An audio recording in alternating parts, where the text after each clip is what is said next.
Ok, ben bienvenue à tout le monde aujourd'hui. On est content de pouvoir se retrouver de cette façon-là, bien que ce soit un petit peu inattendu. Nous voulons commencer ce moment un peu de présentation et je laisse la parole à Luciane pour diriger ce moment. Merci Luciane d'être avec nous. Merci de prendre soin de nous à distance. Je te laisse la parole. Ok, merci beaucoup, Pasteur Scalier. Alors, aussi merci à vous tous pour se joindre à nous ce matin.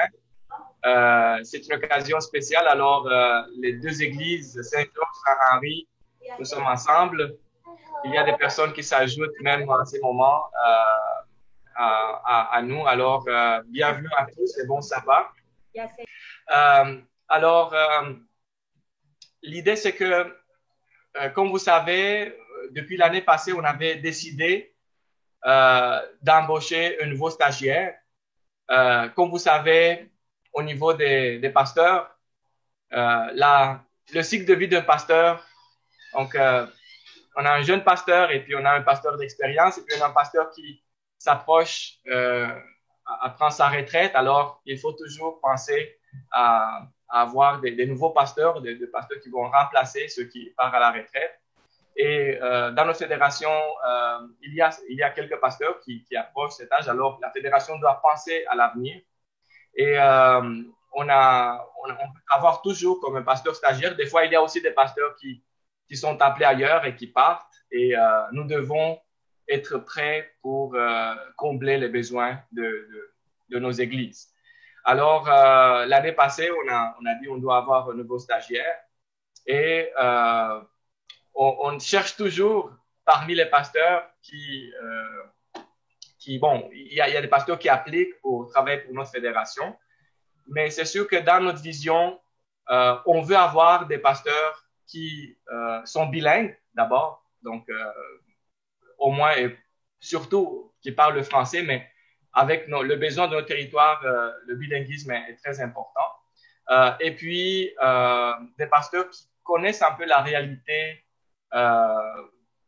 postmoderne du Québec, bon, cet endroit séculier. Selon certains, le Québec, c'est l'un des territoires les plus séculiers en Amérique du Nord.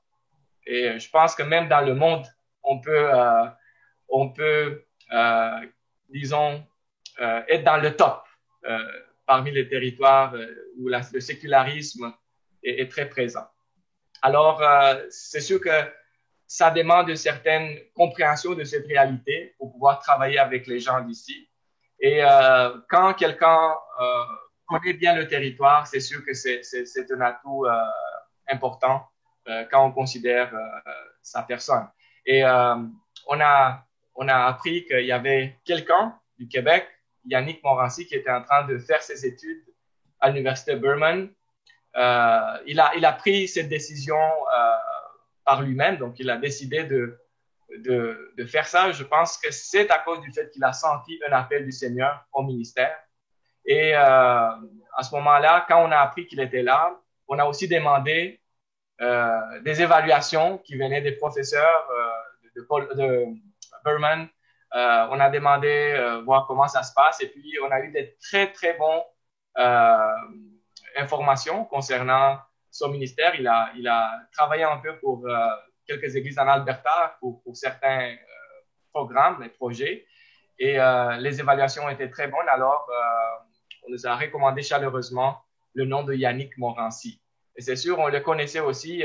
Il a été membre ici au Québec pendant plusieurs années. Il habitait des fois en Ontario, mais il venait à l'église à Saint-Hubert. Je me rappelle très bien. Et puis, comme on les connaissait, on connaissait sa famille. On connaissait que c'est une personne très, très équilibrée, une personne qui a beaucoup à donner. Le comité a décidé de l'embaucher comme pasteur stagiaire. Maintenant, l'histoire, c'était qu'il était supposé de commencer euh, même l'année passée, en 2020. Cependant, à cause de la crise, on a décidé de regarder un peu comment les choses se passent. On avait disons, des questions par rapport au budget, par rapport aux dépenses. Et on a dit, pour l'instant, pour 2020, on a révisé les choses et on a dit, on va regarder si tout va bien. Yannick va commencer 1er janvier. Et on est content et on aimerait remercier le Seigneur, on aimerait dire merci à tous. Je pense que malgré la crise, on a vu que on a été fidèles et cela nous a permis de dire Dieu a été bon. Donc, je pense qu'on peut maintenant continuer avec nos projets parce que l'Église, nous devons penser à l'avenir toujours. Malgré les circonstances, malgré la situation, l'Église doit continuer sa mission, doit poursuivre son mandat. Et on est content aujourd'hui de voir avec Pasteur Scalier, Yannick Morancy, Julie Bonin, son épouse, et Émilie, qui est leur fille. Ils ont 3 enfants. Ils ont 3 enfants, 2 garçons, Tristan et Zach, et Émilie. Émilie, je pense qu'elle est toujours à l'étude, mais Tristan et Zach, ils sont déjà... Tristan travaille comme pasteur stagiaire dans le district de Québec. Et Zach, je pense qu'il est quelque part loin, en Alberta, n'est-ce pas, si je ne me trompe pas. Et il travaille là. Et Émilie poursuit ses études. Julie aussi poursuit ses études, je comprends. Et elle a encore quelques cours pour finir un bac en psychopédagogie ou en enseignement scolaire. Alors, on est content de voir plus que la moitié de la famille. Et on connaît que les autres sont, grâce à Dieu, ils vont bien. Alors, nous aimerions leur dire bienvenue et j'aimerais leur dire au nom de la Fédération de Québec, Yannick, Julie, bienvenue au ministère, bienvenue dans le ministère pastoral. Il y a un stage qui a commencé en fait le 1er janvier. On a eu déjà plusieurs rencontres avec lui. Pasteur Scalier l'a rencontré aussi. Et je pense qu'il y a déjà des plans pour son travail. Donc, Yannick est un employé maintenant à temps plein pour la Fédération du Québec en tant que pasteur stagiaire. Normalement, à cause de son expérience de vie, son stage, normalement un stage c'est de 2 ans, mais à cause de son expérience de vie, normalement on peut avoir un stage, si tout va bien, il peut finir son stage dans 1 an environ. Et après ça, c'est sûr, après un pasteur finit son stage, il est prêt à avoir son propre district pastoral en tant que pasteur autorisé. Et c'est sûr qu'à ce moment-là, on va voir quels sont les besoins de la fédération. Mais pour l'instant, l'idée, c'est que pour au moins 1 an, normalement, si toutes les choses vont bien, il devrait être avec vous, avec Pasteur Scalier, avec l'Église de Saint-Georges, avec l'Église de Saint-Henri, pour supporter, appuyer votre mission, vos projets, vos besoins au niveau du développement de la mission dans ces régions de notre fédération. Alors, j'aimerais lui dire la bienvenue. Et puis, j'aimerais aussi vous dire, je pense que j'ai quelque chose qui est dans mon cœur que j'aimerais dire.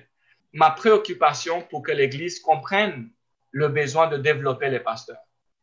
Chers frères et sœurs, nous devons appuyer les efforts des pasteurs. Nous devons prier pour nos pasteurs. Nous devons prier pour eux, pour leur famille, pour leur ministère. Parce que plus on a des pasteurs qui sont appuyés, qui sont plus loin du Saint-Esprit, je pense que notre ministère, notre mission va avancer beaucoup plus vite, d'une manière plus efficace. Alors, faisons ça ensemble, que nous puissions être unis tous dans nos efforts. Et j'aimerais dire, chaque personne, il n'y a pas une personne qui est parfaite. Il n'y a pas une personne qui n'a pas des choses à apprendre. Alors, quand quelqu'un peut-être ne travaille pas exactement à tous les niveaux, dans tous les aspects au niveau qu'on s'attend, on a 2 choix. On a 2 choix à faire. On peut critiquer, on peut dire, ah, voilà, il ne fait pas les choses comme l'autre ou comme il faut. Ou bien on peut dire, il a encore à apprendre, mais on va prier pour lui, on va l'appuyer, on va le supporter dans ses efforts. Et on va dire, Seigneur, aide-le à même avancer, à s'améliorer, à devenir meilleur. Et je pense qu'en tant qu'Église, nous devons comprendre que notre rôle, c'est de d'aider à développer des pasteurs de la meilleure qualité, des personnes qui sont comme Jésus, des personnes qui vont refléter l'amour, le caractère et la mission de Jésus.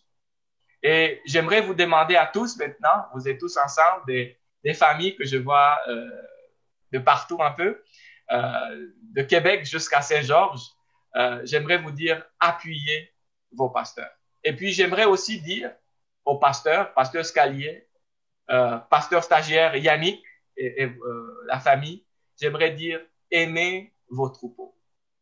Aimez vos troupeaux et traitez-les avec l'amour, avec la miséricorde, avec le caractère de Christ. Et quand vous manifestez cela, je pense que on crée vraiment le petit royaume de Dieu sur la terre. Et c'est ça que nous voulons faire. Et puis, le texte à mémoriser pour la primaire, c'était soyez bons les uns avec les autres, soyez miséricordieux et pardonnez-vous les uns les autres. Je pense que c'est ça l'Esprit Saint qui travaille en nous, c'est cette direction-là qu'il va toujours prendre. La direction de nous amener à l'unité, de nous amener à travailler ensemble et à se compléter comme une équipe qui est dirigée par Christ. C'est ça le message que j'aimerais vous donner, c'est ça que j'aimerais dire à toutes nos églises, à tous. Supportons-nous les uns les autres. Et puis, quand il y a des choses, normalement, il y a toujours peut-être des choses à discuter, à améliorer, mais la meilleure manière, c'est la prière et le dialogue fraternel et la recherche des solutions. Toujours, on doit chercher des solutions, des nouvelles solutions pour les problèmes que nous rencontrons sur le chemin. Et j'aimerais aussi finir par dire, on est dans des moments très importants de l'histoire de l'humanité. Et je pense, je ne sais pas pour vous, mais on ne devrait pas être surpris de ce qui est arrivé, n'est-ce pas? Quand on lit les prophéties bibliques, on savait que ça va aller pire avant d'aller mieux, n'est-ce pas?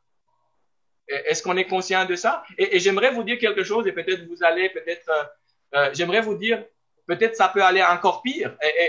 Pas peut-être, mais sûrement, normalement, je ne sais pas si maintenant, je ne sais pas quel est le déroulement des événements, je ne suis pas prophète, mais je sais que les prophéties bibliques disent que, si on lit l'Apocalypse, ça va aller pire avant que Jésus revienne. Les choses vont s'empirer.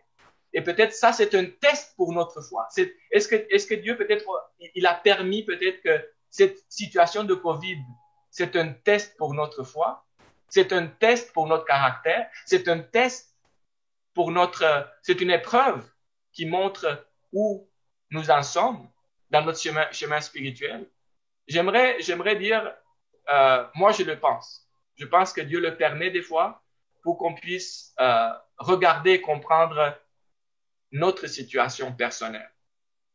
Et c'est un appel de Dieu qu'il nous fasse de peut-être regarder à nous et demander si on trouve qu'on est trop faible, de demander l'aide du Saint-Esprit, de demander sa présence. Et il va nous fortifier pour pouvoir passer à travers ces situations. Alors, on peut s'attendre que les choses vont s'empirer, mais de l'autre côté, je sais que ceux qui marchent avec le Seigneur, ils vont briller de sa lumière, ils vont resplendir de la présence du Saint-Esprit. Ils vont être forts, ils vont être capables de présenter le message d'espoir que Jésus revient bientôt.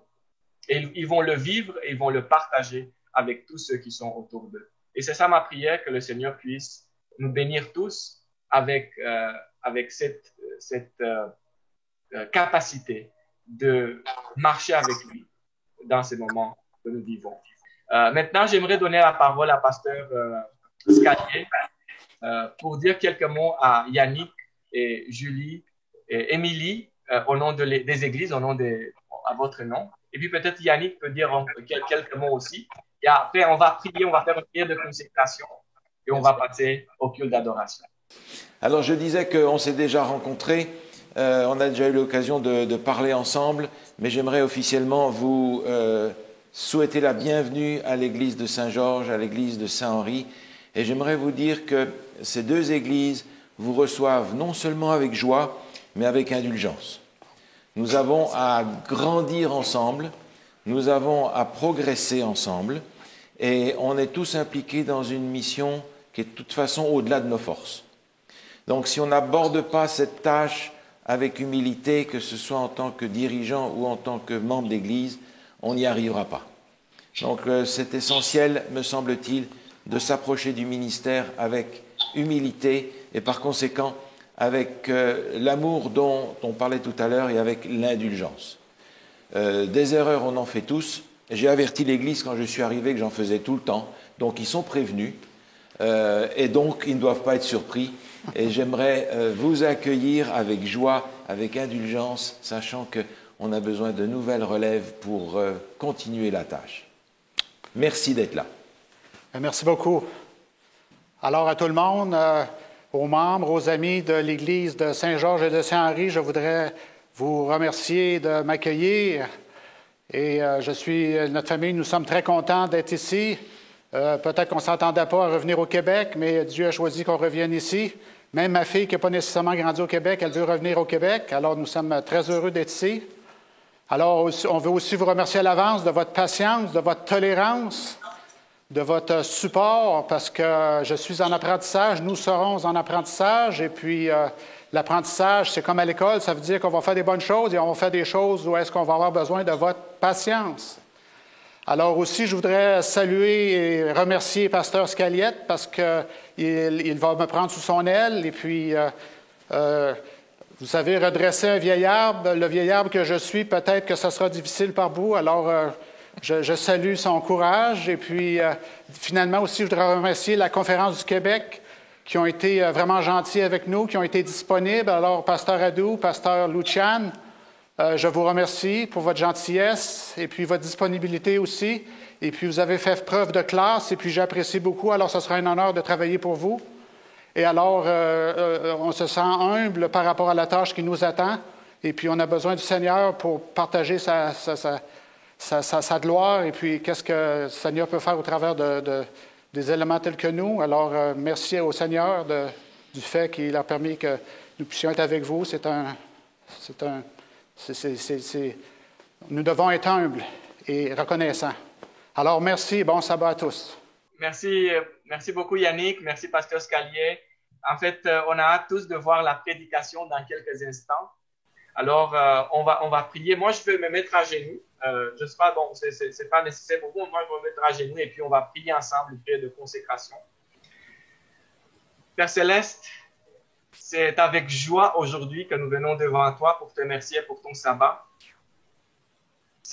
Seigneur, malgré la fermeture de beaucoup d'endroits, Seigneur, malgré la fermeture des églises même, nous savons que le ciel est ouvert. Nous savons que ta présence et ton trône sont ouverts pour recevoir nos prières, pour recevoir notre adoration, pour recevoir notre consécration aujourd'hui.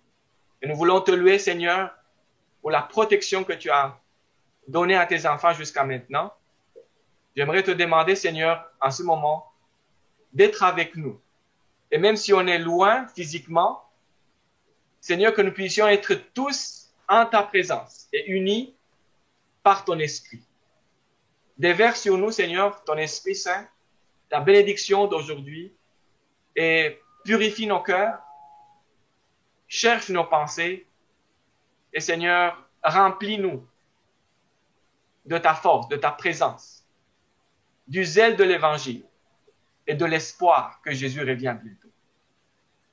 D'une manière spéciale, nous voulons prier aujourd'hui pour tes ouvriers, pour tes pasteurs.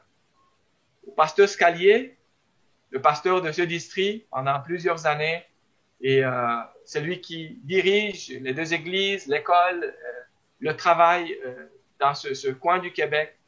Et aussi, Seigneur, d'une manière très spéciale pour notre nouveau collègue qui est pasteur stagiaire, pasteur Yannick Morancy.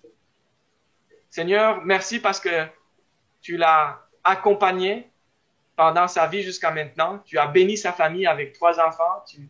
Tu l'as béni avec une épouse qui soutient son ministère, qui a à cœur ton œuvre, Seigneur. Merci pour pour les 3 enfants qui sont en santé. Mais merci Seigneur parce que tu l'as accompagné pour qu'il puisse devenir un ouvrier qui va pouvoir faire avancer ton royaume. Et nous prions pour son commencement au sein des églises de Saint-Georges et Saint-Henri. Seigneur, bénis-le de ton Saint-Esprit, couvre-le de ta présence. Oint ses lèvres pour prêcher la vérité, pour prêcher des messages qui vont représenter Jésus-Christ, notre Sauveur. Et Seigneur, donne-lui, accorde-lui, Seigneur, tout ce qu'il a besoin pour accomplir un ministère qui va glorifier ton nom et qui va être bénéfique, pas seulement pour les membres des églises de Saint-Georges et Saint-Henri, mais pour la communauté dans ces régions, pour les gens qui ne te connaissent pas encore, pour les gens qui cherchent peut-être des réponses à leurs questions, et même pour ceux qui ne te cherchent pas, Seigneur. Mets Yannick sur le chemin pour qu'il puisse être une bénédiction pour eux. Et nous prions, Seigneur, la même chose pour nous tous, que nous soyons tous des ministres envoyés par toi pour servir au salut des âmes. Et bénis ce chemin qui commence ensemble, bénis la collaboration de Pasteur Scalier, Yannick, les anciens, les officiers des 2 églises et tous les membres, afin que tout ce qu'ils vont réaliser ensemble puisse être pour ta gloire et pour leur joie et pour notre contentement dans le Seigneur. Aujourd'hui, nous voulons prier aussi pour ce culte d'adoration. Nous voulons prier pour ceux qui sont touchés par la maladie COVID. Et nous voulons, Seigneur, pour cela, se te servir, t'adorer au siècle des siècles, jusqu'à ton retour et au-delà. Et nous avons prié au nom de Jésus, notre Sauveur. Amen. Merci beaucoup, Luciane, d'avoir pris ce moment avec nous. C'est maintenant l'heure du culte. Donc, je vous invite les uns et les autres à vous connecter sur le lien qui vous a été donné, de façon à ce que vous puissiez suivre le culte que Yannick a déjà préparé pour les 2 églises. On avait prévu des dates pour présenter d'un côté et de l'autre, mais les circonstances font qu'on peut faire d'une pierre 2 coups et présenter Yannick et sa famille aux 2 églises en même temps. Merci à la Fédération d'avoir été présent. Merci à vous de vous être connectés. Je prie que le Seigneur bénisse pour vous cette journée de sabbat, de même que les suivantes, parce qu'on va être séparés pendant quelques sabbats encore. Mais le programme est toujours à votre disposition le sabbat et je vous invite à ne pas manquer de vous connecter avec Dieu et avec l'Église dans ces journées de sabbat. Notre Dieu, notre Père, tu es le Créateur des cieux et de la terre, tu es le Créateur de l'être humain, tu es une grande personne, fantastique et formidable. Nous voulons passer un temps de qualité avec toi, Père Céleste. Nous te demandons bien humblement d'être présent par la présence de ton Saint-Esprit parmi nous. Et nous te demandons de bénir ceux aussi qui vont entendre ce message. Et c'est au nom de Jésus que nous te demandons ces choses. Amen. Alors, nous allons passer à la lecture biblique ce matin, qui se trouve dans Luc 17, versets 5 à 10. Les apôtres dirent au Seigneur, « Augmente-nous la foi. » Et le Seigneur dit, « Si vous aviez de la foi comme un grain de sénévé, vous diriez à ce sycomore, « Déracine-toi et plante-toi dans la mer. » Et il vous obéirait. Qui de vous, ayant un serviteur qui laboure ou paie les troupeaux, lui dira, quand il revient des champs, « Approche vite et mets-toi à table. » Ne lui dira-t-il pas au contraire, « Prépare-moi à souper, ceins-toi et sers-moi, jusqu'à ce que j'aie mangé et bu. Après cela, toi, tu mangeras et tu boiras. » Doit-il de la reconnaissance à ce serviteur parce qu'il a fait ce qui lui était ordonné? Vous de même, quand vous avez fait tout ce qui vous a été ordonné, dites, « Nous sommes des serviteurs inutiles. Nous avons fait ce que nous devions faire. » Tous les employeurs ont besoin des employés qui sont fiables. Que vous travailliez pour un employeur ou que vous soyez un employeur vous-même, vous savez fort bien que les employeurs engagent des employés qui sont dignes de confiance. Donc, imaginez que vous êtes le propriétaire d'un bon restaurant ici dans la Basse-Ville à Saint-Georges. Vous faites confiance à quelques employés pour rester ouvert et vous avez de bons employés. Et le plus vieux, on l'appelle Onésime. Onésime est toujours le premier à poinçonner le matin et toujours le dernier à partir le soir. Onésime est un homme sérieux, attentionné. Il fait toujours attention à ce que le restaurant soit impeccable et que les clients soient satisfaits. Quitte à faire ce qu'il faut pour garder la réputation du restaurant à un 5 étoiles. Et c'est aussi un travailleur d'équipe qui soutient l'ambiance de travail selon ses capacités. Vous avez des employés extraordinaires. Eh bien, la plupart sont des bons employés. Il faut que je vous parle aussi d'un autre employé. Et je voulais lui donner un nom en français. Je vais lui donner un nom local. C'est un nom qui vient du Québec, qui est dans le dictionnaire français. C'est un nom algonquien du Québec, qui signifie « le prétentieux ». Vous savez, les Algonquiens du 16e siècle, ils avaient une hiérarchie dans leur tribu. Et ceux qui n'avaient pas mérité leur plume et qui voulaient passer les étapes dans la tribu, on les appelait les tikkuns, les prétentieux. Alors, l'autre employé, je vais l'appeler Tikkun. C'est un gars du coin. Tikkun arrive toujours pendant ou juste après le son de la cloche. C'est le premier à prendre sa pause toujours. Il s'organise toujours pour se rallonger ses pauses jusqu'à ce que quelqu'un fasse une colère. La même chose avec les fois quand il va au petit coin. C'est le seul qui va à la toilette au moins 5 fois par jour. Il prend 10 à 15 minutes chaque fois. Et chaque fois que vous le regardez travailler, vous avez toujours l'impression qu'il ne sait pas quoi faire, qu'il est perdu. Vous avez toujours peur qu'il tombe tête première dans la friteuse. Depuis un bout de temps, Tikkun fait seulement le gros minimum de ce qu'il doit faire. Mais techniquement, il fait le gros minimum de ce qu'il doit faire. Et vous ne pouvez pas le réprimander sans vous mettre dans des problèmes avec le code du travail. Imaginez-vous que hier matin, Tikkun vous a fait venir dans votre bureau et il vous demande une augmentation. Et non seulement ça, Tikkun veut 7 semaines de vacances payées par année. Il vous demande le véhicule de compagnie. Et il veut se stationner dans le stationnement en face du restaurant où est-ce que les gens se stationnent. Il dit qu'il doit être mieux traité qu'il ne l'est présentement. Il vous donne la fin de semaine pour y penser. Enfin, vous allez vous reparler lundi prochain. Et maintenant, je vous pose la question. Qu'est-ce que vous allez faire avec Tikkun? Les employeurs doivent être sûrs que les employés font ce qu'ils sont supposés de faire.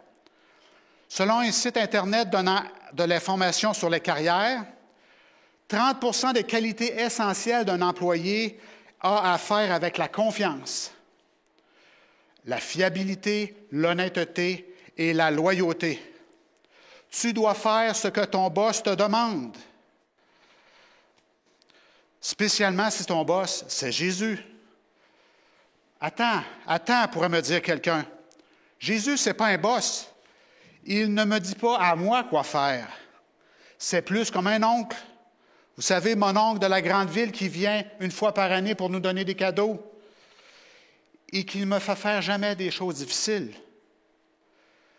Eh bien, selon la parabole que nous avons lue ce matin, je m'excuse, mais Jésus, c'est un boss, c'est un employeur, c'est le boss.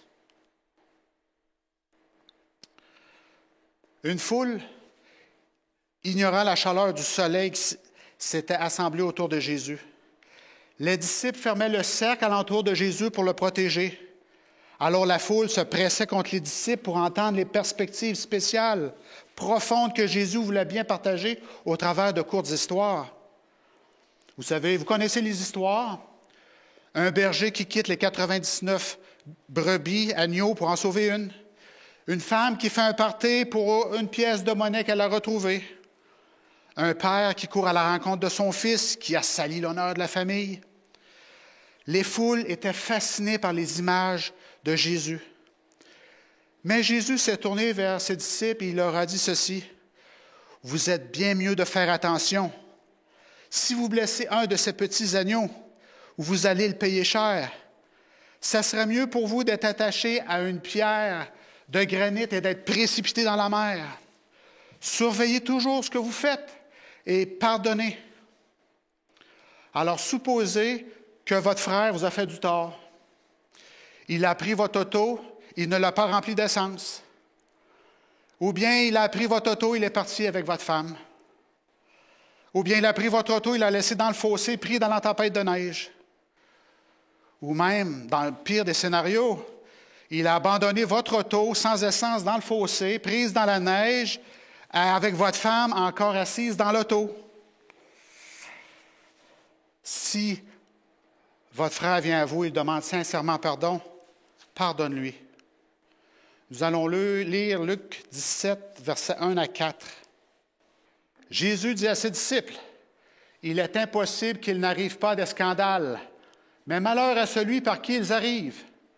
Il vaudrait mieux pour lui qu'on mette à son cou une pierre de moulin et qu'on le jette dans la mer, que s'il scandalisait l'un de ses petits. Prenez garde à vous-même. Si ton frère a péché, reprends-le. Et s'il se repent, pardonne-lui. Et s'il a péché contre toi 7 fois dans un jour, et que 7 jours il revienne à toi, disant, « Je me repens », tu lui pardonneras. Ne soyez pas une occasion de chute pour ces petits agneaux, dit Jésus. Soyez sur vos gardes. Pardonnez, pardonnez et pardonnez. C'est une commande directe de Jésus. Jésus qui est notre boss et notre employeur. Chaque employeur doit savoir que ses instructions seront exécutées fidèlement. L'employeur veut des employés à qui il peut faire confiance, des employés qui sont sur leur garde, des employés qui obéissent. Nous sommes des employés qui désobéissent. Je fais ça bien aussi souvent que je fais ça mal. Je peux imaginer que vous ignorez les commandes de Jésus de temps à autre aussi. Nous sommes de mauvais employés selon la parabole. Nous ne sommes pas fidèles, nous sommes sans foi. Quand Jésus dit « Ne soyez pas un scandale » ou « Pardonnez 7 fois dans la journée », il a même encore rendu l'obéissance encore plus difficile. Comment est-ce possible d'atteindre ce niveau-là? Je fais mal aux gens sans penser quelquefois et je ne pardonne pas facilement. J'ai besoin d'aide. Et c'est exactement ce que les disciples ont pensé. Ils ont sorti Jésus de la foule une fois. Ils ont dit à Jésus, « Augmente-nous la foi. » C'est une des choses les plus sages qu'ils ont demandé à Jésus. Notre foi est ici et elle devrait être ici pour obéir comme il faut.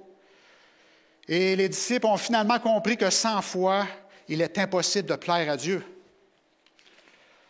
Nous allons lire Hébreux 11, verset 6, qui confirme ce qui vient d'être dit. Hébreux 11, verset 6, qui dit « Or, sans la foi, il est impossible de lui être agréable, car il faut que celui qui s'approche de Dieu croit que Dieu existe et qu'il est le rémunérateur de ceux qui le cherchent. » Nous avons besoin de plus de foi.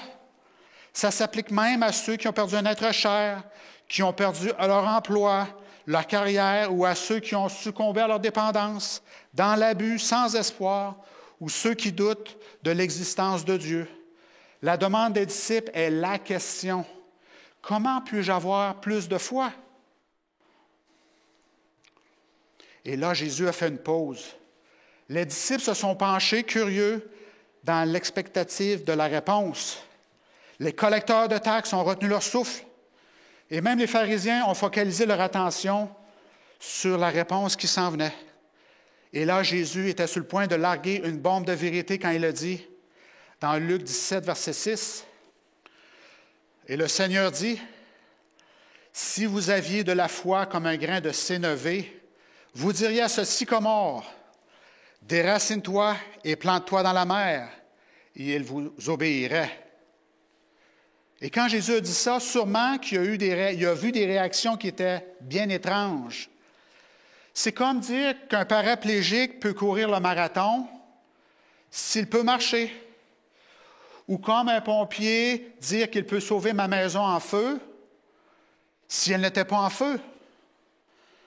Alors Jésus est en train de nous dire que la marque pour avoir de la foi est de déplacer un gros arbre par la foi. Jésus veut que ses fidèles fassent des miracles, chasser des démons, guérir des malades, secouer des serpents venimeux. Il dit, vous ferez des choses formidables, même plus grandes que je fais, si vous avez un grain de foi. Et ça, je pense que c'est le verset le plus décourageant de la Bible. Parce que moi, je ne suis même pas capable de déplacer un petit arbre par la foi. Encore moins une montagne. Et vous? Êtes-vous capable de le déplacer, le sycomore?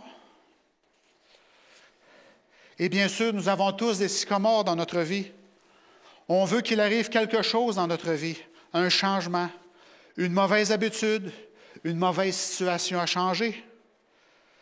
Ça peut être aussi d'apporter une âme au Christ. Seigneur, aide-moi à déplacer cet arbre.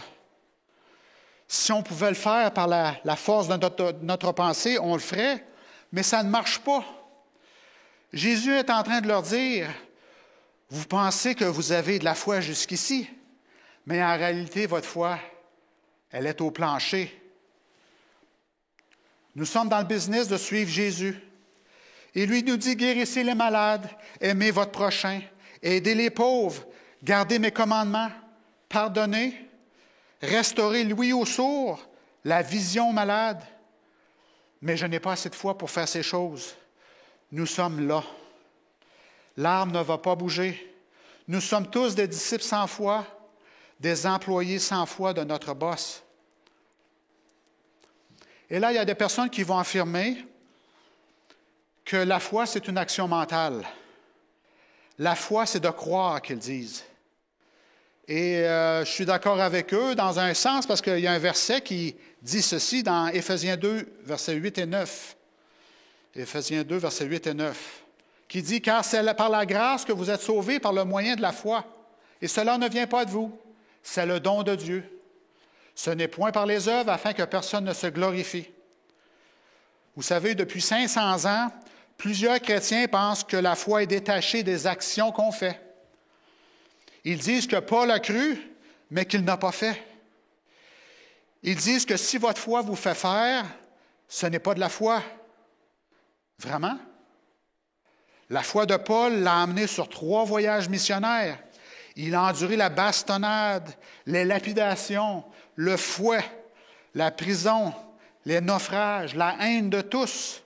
Et finalement, il a été décapité pour sa foi. La foi de Paul lui a fait faire des guérisons, chasser des démons, converti juifs et grecs, garde de prison et philosophe. Et il est même crédité pour avoir ressuscité un mort à la vie. Alors, si notre foi ne nous fait pas faire ce que Paul a fait, alors notre foi n'est pas la foi de Paul. Et si on continue dans Éphésiens 2, versets 9 et 10, qui est la suite, « Car nous sommes son ouvrage, ayant été créé en Jésus-Christ pour de bonnes œuvres que Dieu a préparées d'avance afin que nous les pratiquions. » Alors, si nous disons que notre foi, c'est seulement une croyance, alors nous avons une foi différente de Paul, Pierre ou Jacques, qui avaient tous une foi qui apportait de l'action. La foi, ce n'est pas juste une action mentale. Il y a certaines personnes qui pensent que la foi, c'est une réponse émotionnelle qui vient d'ici, que la foi, c'est la confiance en Dieu, qu'il va enlever l'anxiété, la peur et la douleur de nos cœurs. C'est une émotion que Dieu est avec nous et on veut la paix. Mais si on lit 1 Jean 3, verset 18, qui dit « Petits enfants, n'aimons pas en parole et avec la langue, mais en action et avec vérité. Par là, nous connaîtrons que nous sommes de la vérité et nous rassurerons nos cœurs devant lui. La foi ne résulte pas en une paix que nous ne pouvons pas comprendre. Il y a plus que de la paix. La foi, c'est plus que ce que nous ressentons. La foi aussi est plus qu'une série de croyances et de pratiques religieuses. On peut s'identifier à une religion, à une communauté qui croit tous la même chose. La foi au travers de rituels, d'une carte de membre, de la famille. Malheureusement, cette foi, elle peut être rassurante d'avoir la sécurité de la communauté, de la famille alentour de nous. Mais cette foi peut ne pas déplacer des montagnes et des arbres. Parce que les pires choses que Jésus a dites étaient contre ceux qui avaient mis leur foi aveuglément dans les croyances de leur communauté, c'est-à-dire de leur religion. Et dans Matthieu 23, verset 27, ça nous explique, ça dit « Malheur à vous, scribes et pharisiens hypocrites, parce que vous ressemblez à des sépulcres blanchis qui paraissent beaux au dehors et qui au-dedans sont pleins d'ossements de mort et de toute espèce d'impureté. Vous de même, au dehors, vous paraissez juste aux hommes, mais au-dedans, vous êtes pleins d'hypocrisie et d'iniquité. » Alors ça veut dire que tout le décorum alentour de moi peut être beau. Les gens peuvent être beaux, les croyances belles, la musique incroyable qui me réchauffe le cœur. Ça peut bien paraître, mais peut-être que la foi n'existe pas. La foi, c'est plus qu'une religion, c'est plus qu'une église, que des beaux vitraux. Ça, c'est mon problème, ce n'est pas l'Église le problème, c'est moi le problème. Quand Jésus nous dit que la foi peut déplacer un arbre, il ne définit pas la foi. Il fait seulement prouver que ma connaissance, mon état émotionnel et mon Église ne sont pas suffisants pour avoir la foi. La foi veut dire plus qu'on pense. Pourquoi donc avoir la foi? La foi, ça signifie qu'on marche avec Jésus. La foi, ça signifie qu'on obéit à notre employeur. La foi dit qu'on fait ce que Jésus demande, ce qu'il demande, je le fais. Que ce soit demain, après-demain, même samedi soir, c'est lui le boss. Vous savez que dans l'Antiquité, chaque bourg, chaque petit village avait un responsable qu'on appelait notre Seigneur ou notre Maître. Et il s'assurait que les gens soient en sécurité et avec de la nourriture. Et en retour, les serfs, les serviteurs ou les paysans, ils devaient révérence et service au Maître, parce qu'il avait droit de vie et de mort sur chaque individu. Les serviteurs devaient avoir une foi totale en leur Seigneur. Et ça, c'était la culture des disciples. Alors, quand les disciples de Jésus lui ont demandé plus de foi, ils auraient dû demander comment être de meilleurs serviteurs. Ils ont dit, nous avons besoin de plus de foi. Mais inconsciemment, ils disaient en réalité, on veut se sentir mieux alors qu'on puisse faire ce que tu veux qu'on fasse. Ils ont mentionné le mot foi, mais en réalité, ils parlaient de l'estime de soi. Parce qu'encore leur but ultime était encore d'être le plus grand dans le royaume des cieux. Mais ça, évidemment, ce n'est pas ça, avoir de la foi. La foi, c'est de servir le Maître. Luc 17, versets 7 à 10, qui est la deuxième partie du verset biblique que nous avons lu ce matin. « Qui de vous, ayant un serviteur qui laboure ou paie les troupeaux, lui dira quand il revient des champs, « Approche-toi vite et mets-toi à table. Ne lui dirait-il pas au contraire, « Prépare-moi à souper, ceins-toi et sers-moi, jusqu'à ce que j'aie mangé et bu. Après cela, toi, tu mangeras et boiras. » Doit-il de la reconnaissance à ce serviteur parce qu'il a fait ce qui lui était ordonné? Vous de même, quand vous avez fait tout ce qui vous a été ordonné, vous dites, « Nous sommes des serviteurs inutiles. Nous avons fait ce que nous devions faire. » Alors, un de mes professeurs de théologie aimait nous raconter des histoires pour nous faire comprendre des concepts assez complexes. Et c'est une histoire publique qu'il nous a racontée. Il disait qu'alors qu'il était étudiant, il s'était trouvé un emploi de colporteur évangéliste dans une grosse église adventiste de l'État de Washington. Et le directeur ou le boss du groupe, c'était un sergent de la marine américaine à la retraite. Appelons-le Mike. C'était un homme qui n'était pas très grand, mais il imposait le respect et il semblait être fait en acier. Il faisait peur un peu. Les étudiants le craignaient et ils n'osaient pas le décevoir. C'était un homme de conviction et d'intégrité absolue. Il avait même fait 2 rondes volontaires durant la guerre du Vietnam. Et pour ses colporteurs étudiants, il n'avait qu'un seul règlement. Il leur avait dit, « Avec moi, soyez toujours à l'heure. » Et éventuellement, notre étudiant théologien est devenu le leader du groupe. Et un soir, notre étudiant avait eu toutes sortes de distractions durant la journée. Et là, il devait maintenant conduire l'autobus où est-ce que Mike les attendait. quasiment au garde à vous, la Bible dans sa main gauche et la main droite sur ses boîtes de pamphlets. Notre étudiant avait compris maintenant qu'il était en retard. Alors, il a décidé de prendre l'autoroute de contournement et alentour de la ville au lieu de traverser une infinité de feux de circulation. Alors, il prend l'autoroute, la pédale au métal, sur la voie de gauche. L'autobus semblait flotter sur la route. Et à la fin, il semblait qu'il avait gagné presque entièrement tout le temps qu'il avait perdu. Et alors qu'il se dirigeait vers la sortie, qu'il était dans la voie de gauche pour se diriger dans la voie de droite, il remarqua une longue file de véhicules qui étaient sur la droite, jusqu'à ce qu'il s'aperçoive qu'il y avait un officier de police qui avait quelque chose qui ressemblait comme un séchoir à cheveux. Excès de vitesse avec un autobus rempli de mineurs. Et là, il était vraiment en retard. Après une demi-heure d'attente et un ticket de 50 $, c'était quand même pas si pire, il alla finalement se présenter à Mike. Mike le prit par le bras et le conduisit à l'écart. Mike ne dit absolument rien. Il prit 50 $ de sa poche et le mit dans la main de l'étudiant.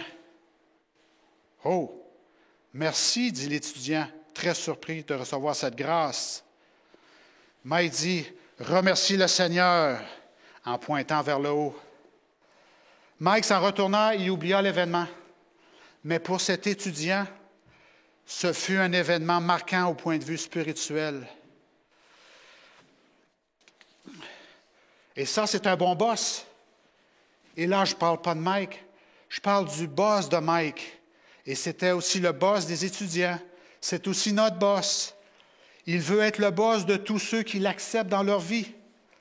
La foi signifie travailler pour un boss qui va vous donner ce dont vous avez besoin pour votre tâche.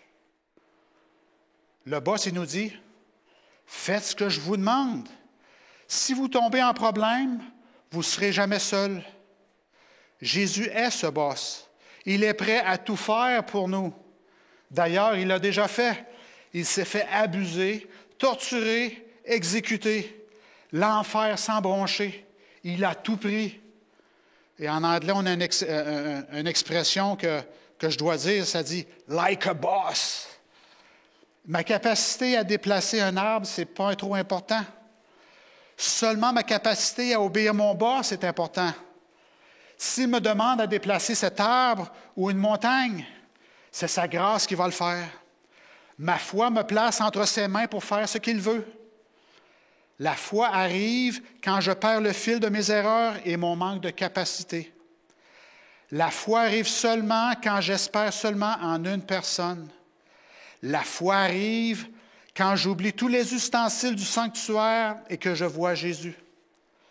La foi n'a peur de rien, excepté de désappointer notre boss.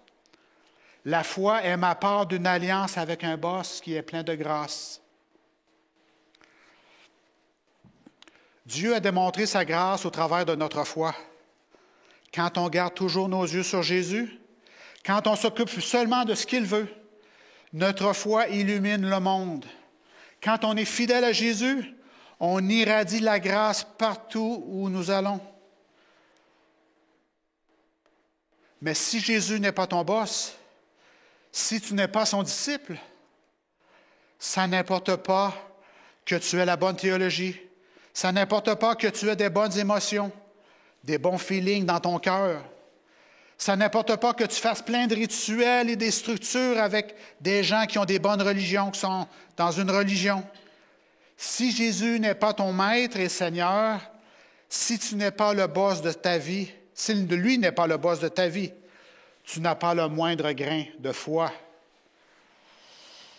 Alors, j'aimerais qu'on récapitule qu'est-ce que je viens de dire, parce que c'est peut-être un peu intellectuel, et moi, je suis une personne qui est visuelle, et beaucoup de gens sont visuels. Alors, si on récapitule, qu'est-ce que je viens de dire? Ça dit, la foi n'est pas une action mentale. La foi, ce n'est pas ce que nous ressentons. La foi, ce n'est pas une religion. La foi, ce n'est pas un bâtiment ou des vitraux. La foi arrive quand je perds le fil des erreurs passées. La foi arrive quand j'espère seulement en une personne. La foi arrive quand j'oublie les ustensiles du sanctuaire et que finalement je peux admirer Jésus dans sa grande perspective.